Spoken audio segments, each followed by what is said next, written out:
Hey guys, Forex here. Hope you're all well. What you're looking at in front of you is the ZX Spectrum Plus 2 I repaired in a previous video. Yep, it's still working. Now what I'm going to do in this video is the tape deck is a little bit hit and miss when it comes to loading games. So I'm going to do three things to it. I'm going to strip it down, give it a good clean. I'm going to replace the belts. And the final thing I'll be doing is I'll be using this professional azimuth calibration cassette to calibrate the azimuth, and I'll be doing that with it hooked up to my scope. So yeah, if you stick around, I'll crack on with that. Now to get in the ZX Spectrum Plus 2, there's 6 screws you need to remove.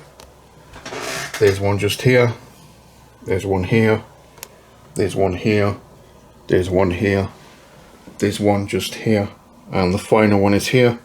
Remove those 6 screws, flip it over, and then I'll show you how you get inside.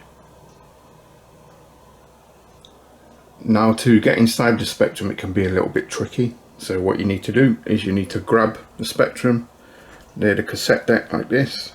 You want to open it like a clam, and you want to open it until you get to this point. And then you want to grab this connector here. This is the tape deck connector. You want to unclip that. Once you've done that, you want to swing it open even more like a clam, and you can see these tails. Now these tails, I've already taken them off. They plug into these 2 connectors here. Now when you're removing them, you need to be very careful, because you know these can be a bit brittle. So just be careful, and you need to pull them out really gently. And then once you've done that, that's the top separated from the base. Now to get the tape deck out, I need to remove 6 screws. There's one here, there's one here, there's one here, there's one here, there's one here, and the final one is here. Remove those 6 screws and I'll be able to move the tape deck to the side. And there's also something else I need to remove once I get the tape deck out, and I'll show you that once I've got it out.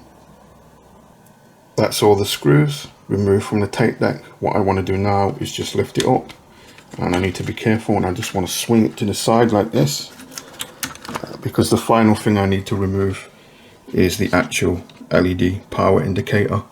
So I'll remove this screw, and then I can take the all of the tape deck out. That's the tape deck removed from the ZX Spectrum Plus 2.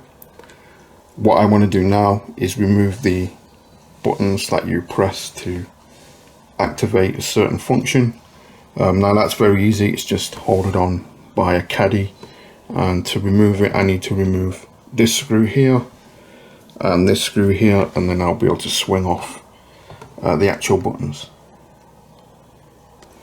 That's the button plungers all taken off. What I can do now is get this in soak and give this a good clean. What I'm going to do now is I'm just going to spend 10 minutes giving it a dust off, get the top surface dust off. You want to be using a soft brush. Anything with hard bristles, what can happen is you start cleaning it and you can knock a spring off, and then it's bad times trying to find that and put it back where it was. So yeah, use a soft bristle brush, just go over the top of it like this to get rid of the surface dust, and then flip it over, do the same for the opposite side, and then when I've done that, I'll go over it with some Q-tips where I can get inside and just, you know, give it a better clean.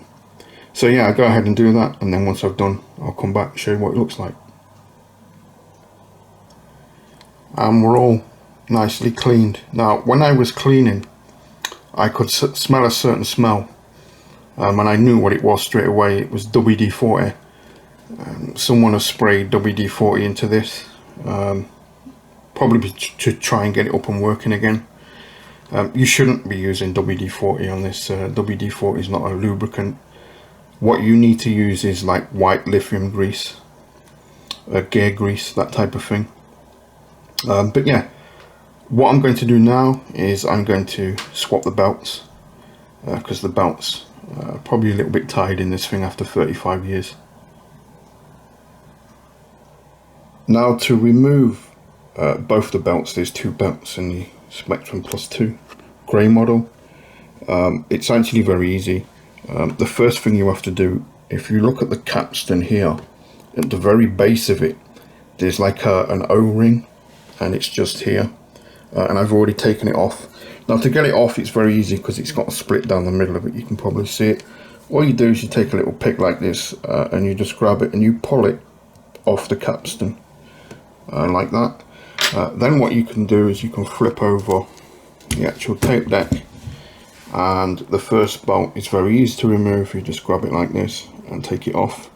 But the second bolt can be a bit of a pain, and that's why you have to remove the capstan flywheel. Once you remove that little O-ring connector, you can pull up on the capstan and remove the second belt, which goes around this part here and then around this. And now all I have to do is reverse and fit the new belts. So I'll get on with that, and then come back and show you what it looks like once I've done. That's the belts fitted. Now the final thing I want to do before I get it back in the Spectrum is give the erase head and the play and record head and the capstan wheel a good clean with IPA. So I'll crack on with that and then come back. This thing's had a bloody good service. It's been cleaned, new belts, the heads have been cleaned. Let's get back in the Spectrum, and then I can calibrate the azimuth. So you may be asking, what is the azimuth? The azimuth is basically the angle of the tape head to the tape. So in an ideal world, you want your tape to be perfectly horizontal, and you want your tape head to be perfectly vertical, and that will give you a 90-degree angle from the tape head and the tape. Now when the tape head goes in, if that 90-degree angle is slightly less or slightly more, what you'll find is the tape head has difficulty reading the magnetic information contained on the tape. Now that will have a knock-on effect. When it comes to amplifying that signal will be a lot weaker, hence you'll have less amplification, and when it gets passed on to the actual digital side of the system, it's more difficult for that digital system to digitize the analog coming from the tape deck. Now when the tape head is perfectly aligned, i.e. it's in that 90-degree angle, it allows the tape head to read more of the magnetic information on the tape. Obviously that will have a benefit where the amplification will be more, and then it makes it very easy for the system to digitize that now greater amplified signal. I want to talk about a couple of mistakes people generally make when it comes to calibrating the azimuth on a, it could be a Spectrum, could be a Commodore 64, could be an Amstrad CP, any tape system. What you'll generally see is someone will take out the tape system, they'll clean it, they'll replace the belts, and then they'll adjust the azimuth with the actual tape system outside of its natural housing. Now the problem with doing that is, yes, it will work, but when you get it back into the actual housing where it was originally designed for, the azimuth is going to be out of whack again. And now the reason for that is, I'll show you. If I eject the actual tape lid, what you'll see is the tape doesn't sit on the actual base. It actually sits inside a caddy, and you can see that there. Now when I close the lid, if I've calibrated the azimuth outside of the system, that's going to work perfectly fine. But as soon as I get it back in there, once I put the tape in the caddy and shut the lid, this caddy could be lifting the tape up a little bit, it could be rocking it back a little bit like this, which would make it lower. So then the azimuth is going to be out again, so you've got to calibrate it again. So when you're calibrating the azimuth, you should always calibrate it when the actual tape system is in its most natural position.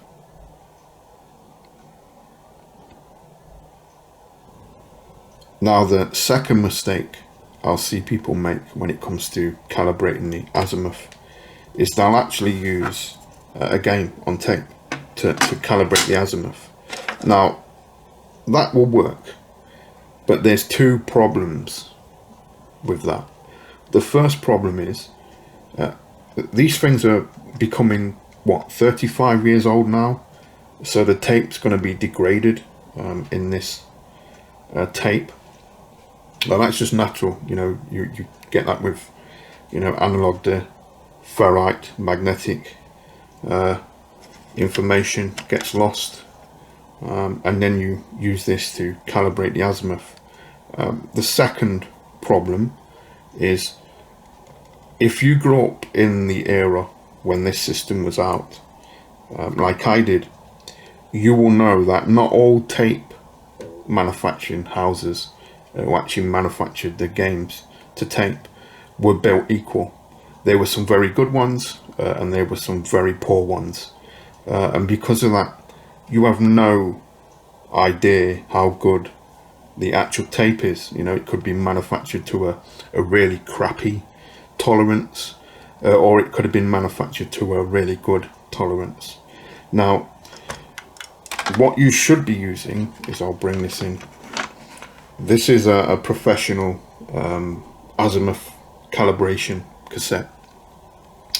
This tape has been made under laboratory conditions, so I know if I calibrate my azimuth inside this ZX Spectrum to this tape, I know it's going to be pretty nuts on. What I want to do now is calibrate the azimuth for this tape deck. Now to do that, I need to monitor the output from this tape deck on my scope. Now if we take a look at this connector that plugs into the actual motherboard, if we look, the white wire here is the output, the signal output. Now I can't tap into that because this plugs into the motherboard, but I can tap into it on the actual PCB here. So what I'm going to do is I'm just going to take this little connector I've wired up, and I'm going to tap into the signal that's on this little PCB. I'll do that and then I'll come back and show you what it looks like afterwards. I've tapped into the output signal of this tape deck. What I can do now is get everything set up and we can set the azimuth. I'm all set up and ready to calibrate the azimuth. It should be 90 degrees to the tape and tape head. What I've got in there is my calibration tape. I'm hooked up to the output of the cassette deck. I've got my scope all ready to go. Now what's going to happen is I'm going to play the tape, and on my scope you will see a 6.3 kilohertz sine wave, and basically all I'm doing is I'll be adjusting the azimuth with a screwdriver, and I'll be hunting for when I get maximum peaks on my scope. So when I see it go maximum, that's when I know the azimuth is perfectly aligned. Let's crack on with this. Let's play the tape, let the lead in again, and as you can see, if you look at my scope, there's the 6.3 kilohertz sine wave. Now I'm going to start adjusting the azimuth and you'll see it get better, it'll get worse, and then it'll get better again as I get into the middle. So as you can see, it's getting bigger If I go the opposite way, can you see it getting smaller again? If I go back the opposite way, it gets bigger. If I go the opposite way, it goes smaller again. And yeah, I'll go the opposite way again. And all I'm doing, I'll show you what I'm doing with a screwdriver, is I'm just doing this. And I'm hunting for that sweet spot. So let's see if I can find it. Too small, go back the other way. It's nice and big. Go back the other way, go small again. Let's go back, and I'd say it would be about there. That's maximum peak. And that's it. That's the azimuth calibrated. It's as simple as that.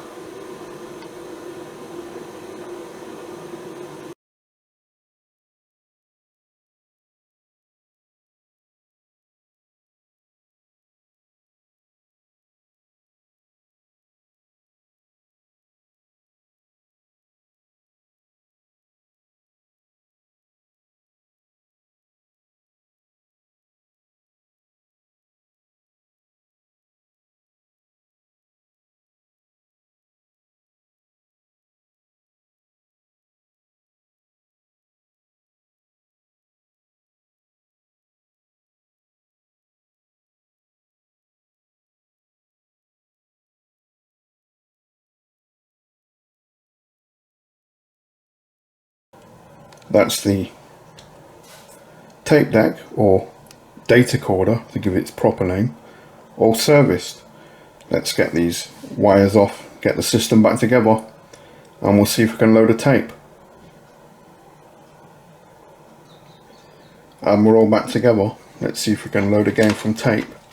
Now I'll be using Paperboy, and as you can see, this is the Game of the Year edition, so it's got all the DLC in it. Sorry guys, I couldn't resist it. Let's get the tape out. Put the tape in. Tell the system to load from tape. Press play. And hopefully it should load the game from tape perfectly fine.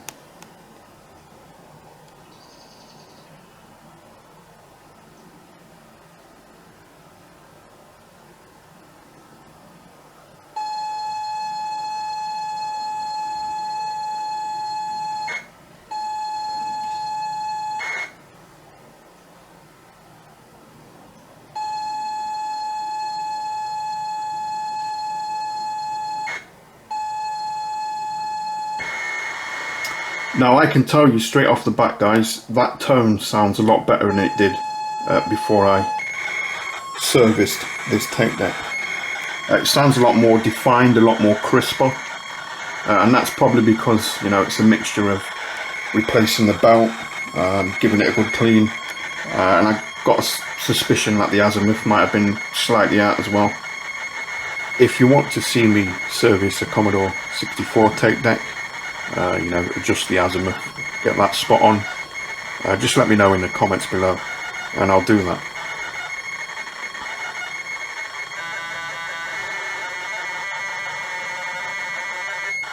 Yeah, don't you just love that? Yeah, so what I'll do now guys is I'll let this go, and when it's finished loading the game, I'll come back.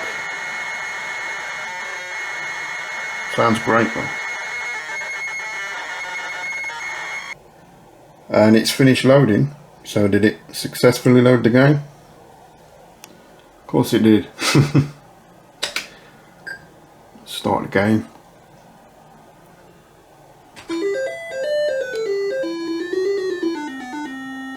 Winner. So yeah, there you go guys. Just the tape deck needed a good service, you know, good clean. Replace the belts, adjust the azimuth, and it just came firing straight back into life.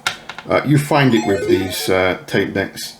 Very rarely does something catastrophically go wrong with them, and you can normally just get them back working again once you give them a good service.